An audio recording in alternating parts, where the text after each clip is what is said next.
बड़ी सोच। एक छोटे से गांव में रमेश नाम का एक लड़का रहता था। उसका गांव चारों ओर से पहाड़ों से घिरा था और गांव के ज्यादातर लोग छोटी छोटी खेती करके ही अपना जीवन गुजारते थे। रमेश के माता पिता भी किसान थे, जो बस इतना कमा पाते थे कि 2 वक्त की रोटी मिल जाए। रमेश बचपन से ही बाकी बच्चों से अलग था। जहां अन्य बच्चे गांव की सीमा तक ही सोचते थे, वहीं रमेश की निगाहें दूर क्षितिज पर टिकी रहती थीं। वो अक्सर रात को छत पर लेटकर तारों को देखता और सोचता, क्या ये दुनिया बस इस गांव तक ही सीमित है? क्या जीवन में सिर्फ रोज की दाल रोटी ही सब कुछ है? एक दिन रमेश ने गांव के मुखिया से जाकर कहा, मैं शहर जाकर पढ़ाई करना चाहता हूँ। मुखिया और गांव वालों ने उसका मजाक उड़ाया। मुखिया बोले, अरे रमेश, बड़ी बड़ी बातें मत कर। शहर में रहने खाने का खर्चा कौन देगा?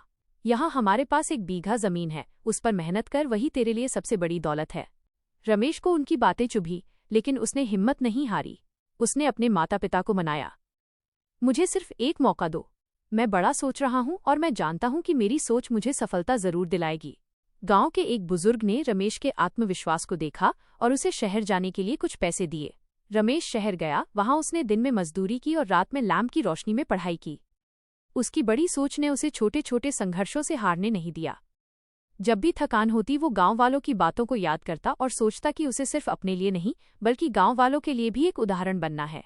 कई सालों की कड़ी मेहनत और बड़ी सोच के दम पर रमेश ने एक बड़ी सॉफ्टवेयर कंपनी में उच्च पद हासिल किया। उसने सिर्फ नौकरी नहीं की, बल्कि उसने अपने गांव के लिए एक योजना बनाई। वो गांव वापस आया और वहां के युवाओं को तकनीकी शिक्षा देने के लिए एक छोटा सा केंद्र खोला। उसने उन्हें सिखाया कि कैसे अपनी छोटी दुनिया से बाहर निकलकर बड़ी दुनिया के लिए सोचना है। गांव के लोग रमेश की सफलता से हैरान थे। वही मुखिया अब गर्व से कहते थे, हमें रमेश पर विश्वास नहीं था, पर उसकी बड़ी सोच ने आज हमारे गांव की तस्वीर बदल दी है।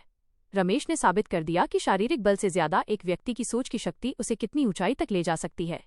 छोटी सोच आदमी को बांध देती है, जबकि बड़ी सोच उसे उड़ान देती है।